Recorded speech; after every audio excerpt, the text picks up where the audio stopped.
Hey YouTube, I just wanted to give y'all an update about this transmission. I ain't record a lot of the work because I was trying to get back on the road. But yeah, let me give you a little pic. See, transmission back in, and I'm almost there. I'm almost there. I got some things I'm waiting on. I'm waiting on the PCV valve and an O2 sensor, bank 2 sensor 2, O2 sensor. So it's much easier to install the O2 sensor while the cat is out. So that's what I'm gonna do. Yeah, that's pretty much it, man. If y'all can see, transmission is back in, engine mounts top and bottom. You could get a peek of it right there. Back in.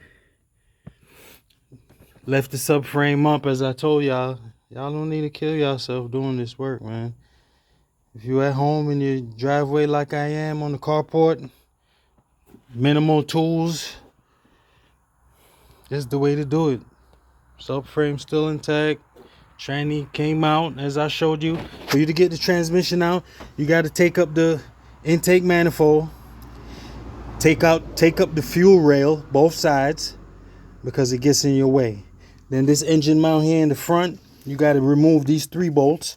This one, that one, and then loose that one. Don't take it out. Take this cover off. There's one more bolt that goes in here. You loose that completely. Then you kind of take a pry bar and spin the mount this way. Spin it this way just a little bit. So you don't have to, you can still rest it on the engine mount and you don't have to support the engine. That's what it takes to get this transmission out from top. Of course, you got to remove the coolant crossover pipe along with the EGR. I took it all up in one. Change those gaskets as well. I got part numbers for everything, guys. I changed the throttle body gasket, if you could see, brand new. I got part numbers. I had to get back on the road. I had to get back on the road, guys. So I hope you mind. You know, like I said, I'm new to this YouTube thing. I really just get my car. When it's down, I fix it back to get back on the road because I'm getting too old for this bike life. You know what I mean? I can't really get my groceries. I can't do much with it. So my whole mission is to get the job done the easiest, simplest, fastest way as possible and get myself back on the road. I did take apart, let me show you. I did take apart the transmission cooler lines and clamp them off so I didn't lose much. I did drain the fluid though because I changed axle seals. I changed the transmission seal. I changed the O-ring on the torque converter. I changed the rear main seal, O-ring, and rear main seal itself that goes on that housing. I went through all the solenoids, changed there's a seal behind the shift selector. I changed that seal back there. I got part numbers for everything. So I'm going to have a good sit down video and show y'all everything you need if you want to refresh your motor and get yourself back for a good 200,000 miles. Like I said, this one has 310,000. And the rear main seal started leaking crazy and the transmission seal. Come to find out that the O-ring on the torque converter was bad, the transmission seal was bad, and the O-ring and the rear main seal was bad as well. So that's what was making the whole car leak from front to back. The whole bottom of the car was soaked, oil soaked. So I tore it apart, and that was a perfect opportunity for me to refresh the transmission. I still got some stuff to do. I'm still waiting on the passenger side axle seal, so I can't put back in the other axle and throw the suspension up on that side. But on this side, I got everything pretty much done. I have not set up the true hearts yet. I kind of wanted to get the most important, hardest things out the way first, and then I'll be tackling the true hearts, put them together. put them in the car. Once I get everything back in, fluid in, transmission fluid, antifreeze, bleed the system, cycle through the transmission gears. That's my main priority right now. Once I get that sorted, then I can set up those true hard suspension. So that's 1, 2, 3 for me. The back might be a little bit challenging, but I did go in there. Let me see if I can show y'all real quick. I did go in there and took the back out. I've been noticing a lot of people taking up the rear deck. But if you could see, there's 2 pockets. One on that side and one on this side. If you pop them pockets out, be careful because these panels are very old. Be careful. Pop it out and you get access to the top bolts. You don't have to pull the whole rear deck up, man. Save yourself a little bit of trouble, man. Like I said, I try to do things as easy as possible. So I did loose the top, left one nut on there, and it's ready to go, man. All I got to do, I already got the bottom bolts soaking. Once I get the front suspension back in, I can sit the front down and lift the back up. Then I'm gonna be on true hard lowering springs. I still got some parts left.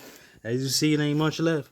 Fans, intake, battery, rotor for one side, strut forks for both sides, and that's the front intake manifold. Waiting on that oxygen sensor so I could put it in first because it is a pain in the butt to get that O2 sensor in and out of that catalytic converter when it's still mounted to the car.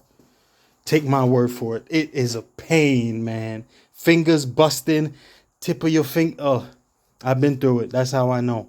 So whatever I could share and pass it along with y'all guys to make y'all life a little bit easier, that's what I'm here to do, man. Like I said, just try and encourage me, man, because I try and get my car. When it's down, I get it back up running. I really don't take the time to stop and explain everything. But like I said, I got parts. All the parts is here. Of course, use grease. Let me show it to you. Use grease on axles and O-rings. Make sure you use grease. It makes your life so much easier when you come back to it. I got all the old parts. This is the old throttle body gasket. I still got to put this on. That's the intake manifold gasket. Bought that new. Now this is the seal. This is the one axle seal on the passenger side that I still haven't got.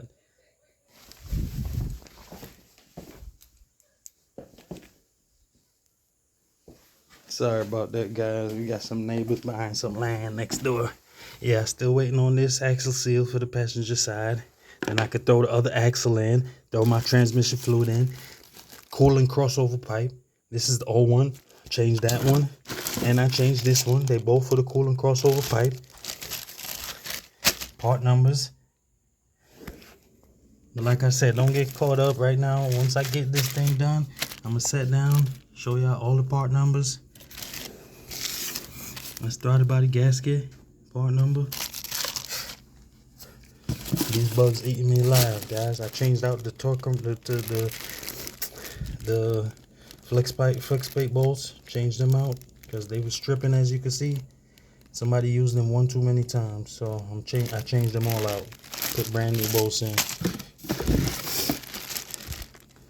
Transmission seal, change that out, and one of the axle seals. Change that out as well. Waiting on the other one to come. I actually bought 2, but it ended up being 2 of the same side, so I got a spare for the driver's side.